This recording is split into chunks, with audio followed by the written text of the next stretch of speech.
Hello, everyone, and another week of Premier League action is underway, and we'll be reviewing it just after this. Fitting way to do so.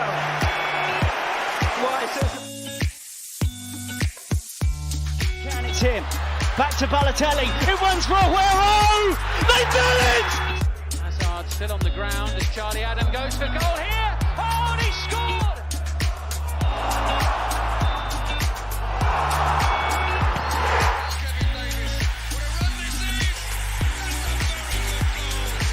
And was by Stones. Andrew Townsend! A field a minute. And Aaron Ramsey starts and ends. An immaculate. Trying to find a way through.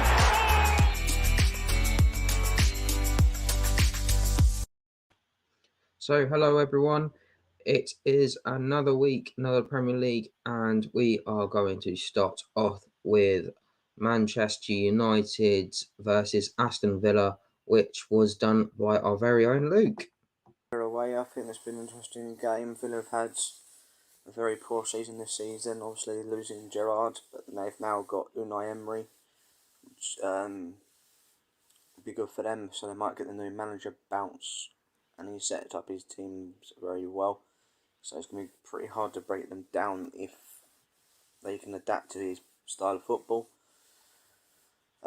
Obviously this is a massive chance for us to get a tighter grip in the top four, because our top four rivals play each other this weekend, so we can go and get the win.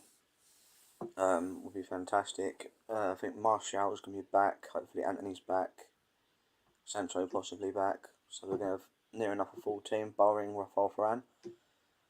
But I think we will have too much for them going forward, and I think we'll win this comfortably. I'm going with a 2-1 win, because you've got to put the manager bounce in perspective, so Villa may score.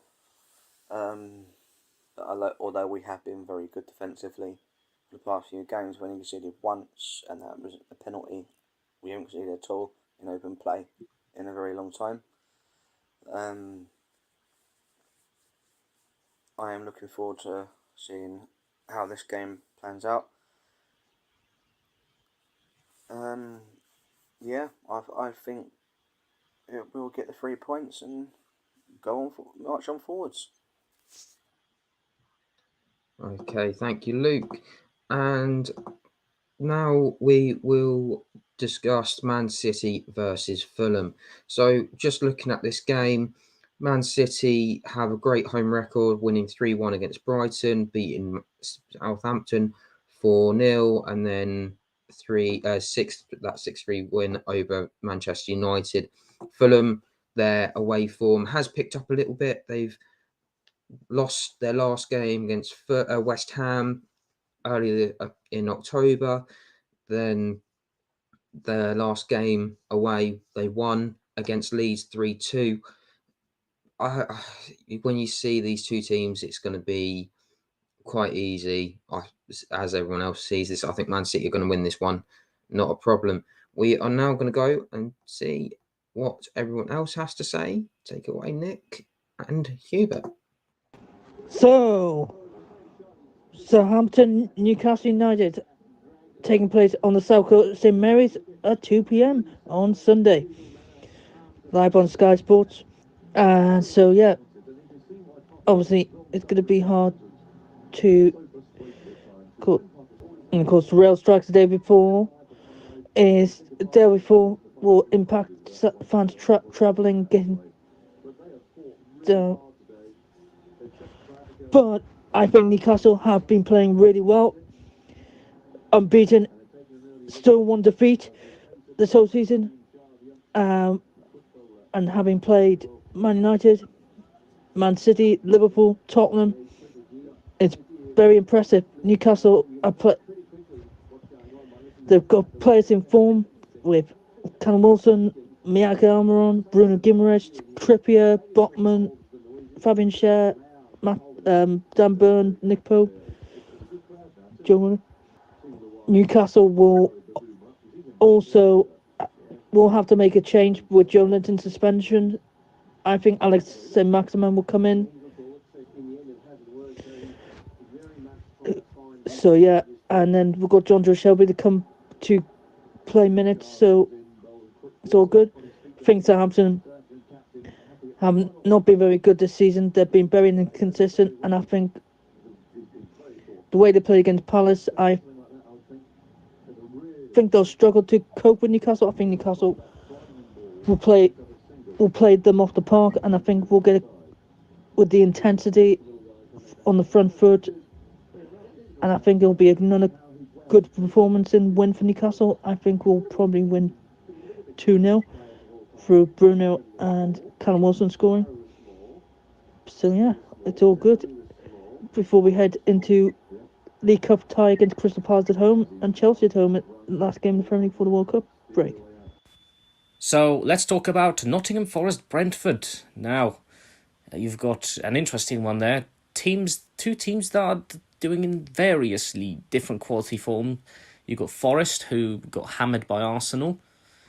You've got Brentford, who drew with Wolves, but in general, are not on a bad run of form. But it's one of these games where you can say Brentford should be winning that because it's a team around them. But we'll see what happens with this one. It's a tricky one, but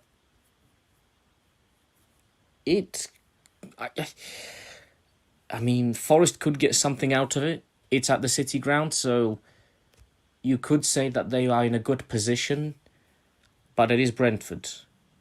Problem is with Brentford, they're very up and down. You know, they hammered Villa, and then they drew with Wolves. It's tricky to tell. Before the Villa game, I believe, was it the Brighton game? So, yeah, it's a tricky fixture to predict, really. I'd say I'm going to go for a draw again for that one. I'll probably say 1-1 for that. I think that's a safe result because you never know. These teams are unpredictable. Forest lose more than they win, obviously, or draw, but they are capable of fighting out a draw. Can they do it this time around? That just remains to be seen. You know, or will Ivan Toney, suspension impact Brentford quite badly because he seems to be one of their main goal scorers. So without him, could Forest possibly even nick a win? You never know. So, yeah, I'm going to go 1-1 for that one. And I think that will be a great result for Forest. Not so much for Brentford, but Forest need any point they can get. And it's harsh to say that at this stage of the season, but based on their form, I think that's going to be needed for them.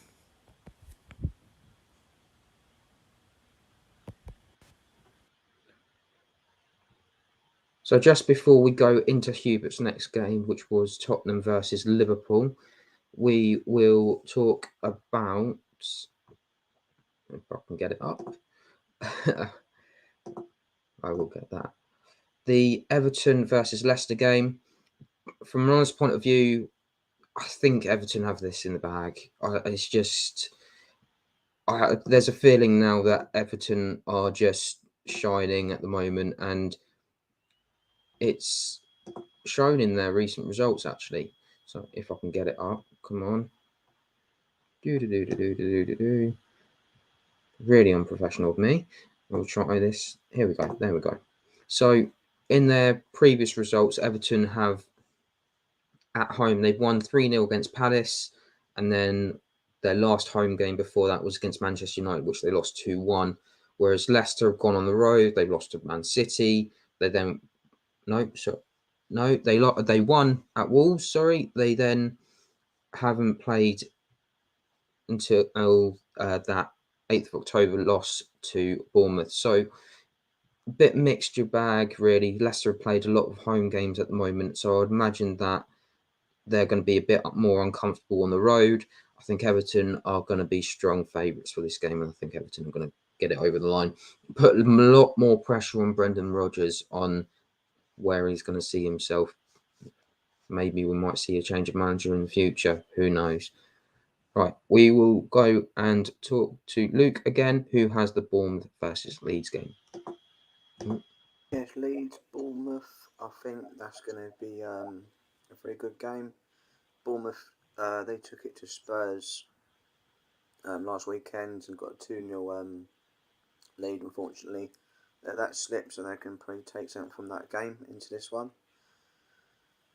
With Leeds, they're going to be very high on spirits, because after beating Liverpool, like the first team to do it at Anfield in 29 games, and having Van Dijk's first loss at Anfield, it's going to be a fantastic feeling for them, and they're going to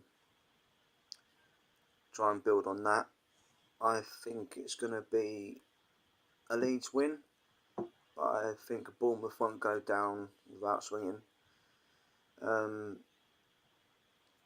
Bamford could probably, maybe end his scoring drought. But I think it can be a very interesting game, and I think this could be Leeds beating Liverpool could be the push that they needed. I look forward to watching that one. Well, not one. I won't be watching it, but I'm looking forward to seeing the highlights after the game. So I think it'll be a very good watch. Okay, so thank you, Luke. And we'll just quickly go on to Wolves versus Brighton. So Wolves have had a bit of a mixed match at the moment, with them being at home at Molineux. Their last win was against Nottingham Forest on the 15th of October. Their previous home match, or on the 23rd of October, was against Leicester. They lost that one 4-0.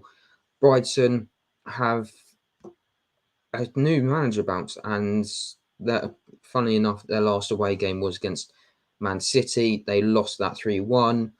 They've then gone to Brighton and lost 2-0. So it's a tough game to call, really, Wolves versus Brighton. But I have a feeling that we might see Brighton take the points there because of that belief from last weekend in a surprising shock. We will go back to Hubert for the Tottenham versus Liverpool game. Okay, another huge game. This one, Spurs versus Liverpool. Now, you've got both teams there in a very interesting situation. You've got Liverpool, who lost 2 games on the bounce, both to teams that on paper they should have beaten. Now, on paper, because the beauty of this Premier League season is that it is unpredictable. So, yeah. It's a tricky one for Liverpool there. They are playing Tottenham, though, and of course, as you've seen in the Champions League game against Marseille, they had a bad injury in Son Heung-min, which means that they are without one of their prolific attackers.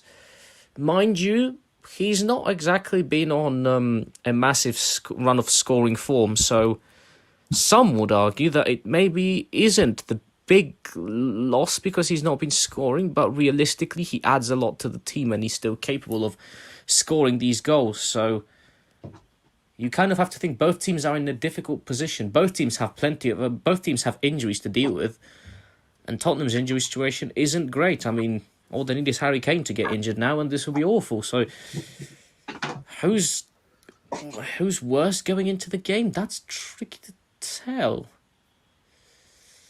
But I'd say Spurs still have good attacker in Harry Kane, but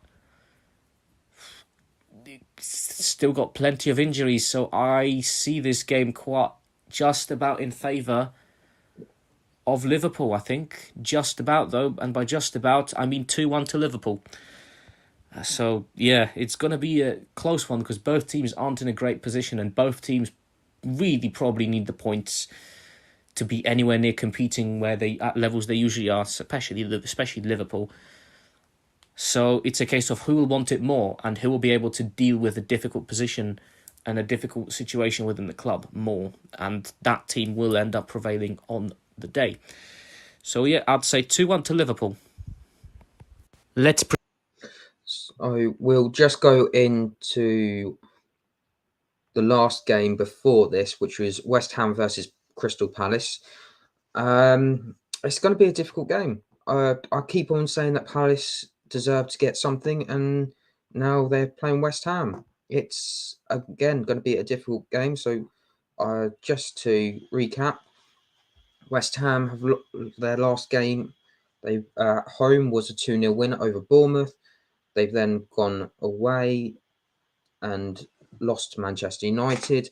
but at the same time, their last home game was a win over Fulham 3-1 on the 9th of October. So that's an interesting one as well. But you've got a Palace side that have got a draw against Leicester in a 0-0 game on the 15th of October, and then they lost to Everton 3-0 on the 22nd of October. So everything points to a Palace game victory.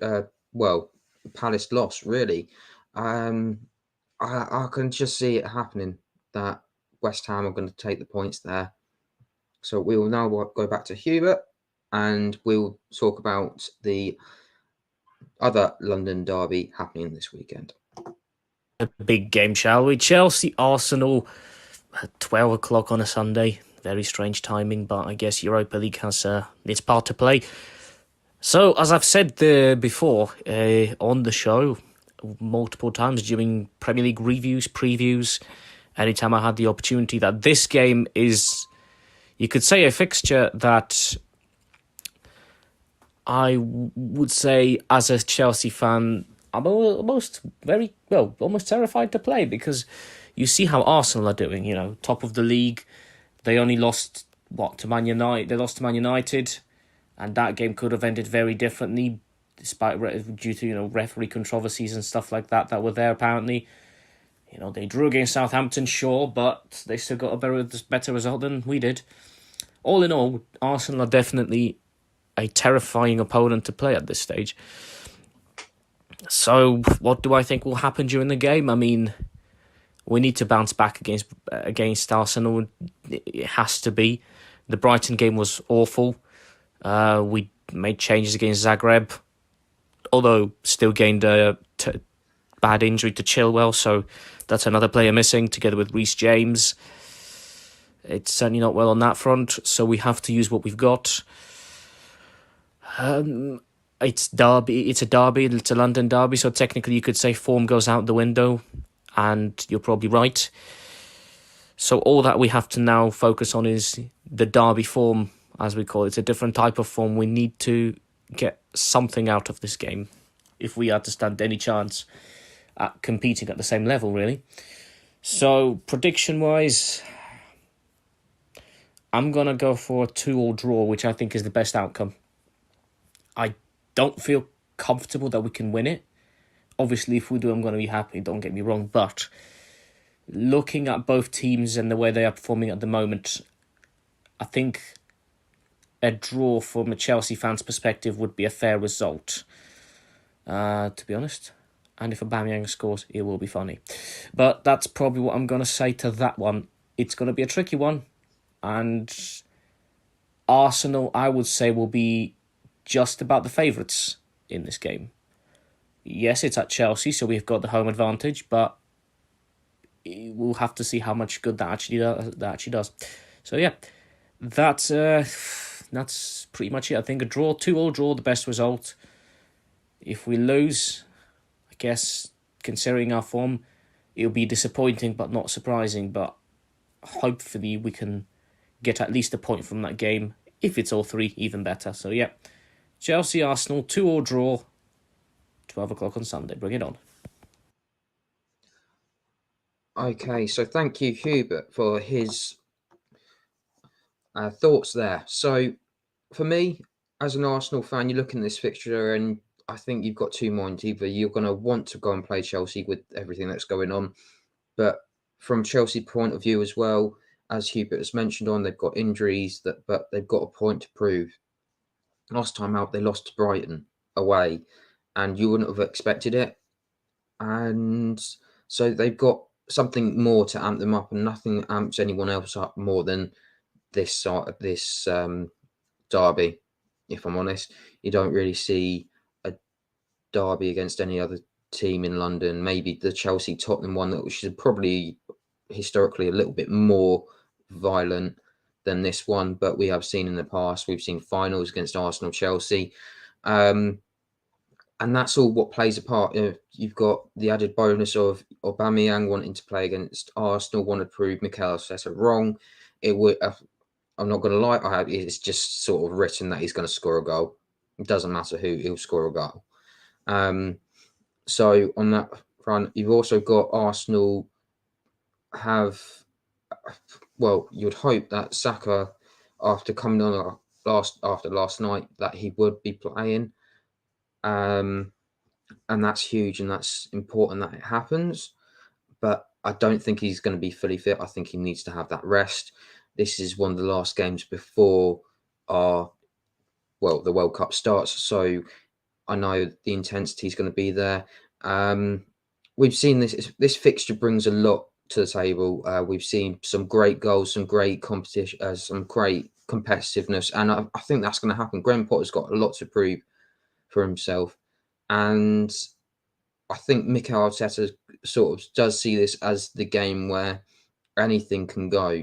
We've seen it in the past with 5-3s and all sorts. It's going to be a wild game, and I think Hubert's right. I think I can see it being a draw. But if someone does score, it'll be a last minute goal.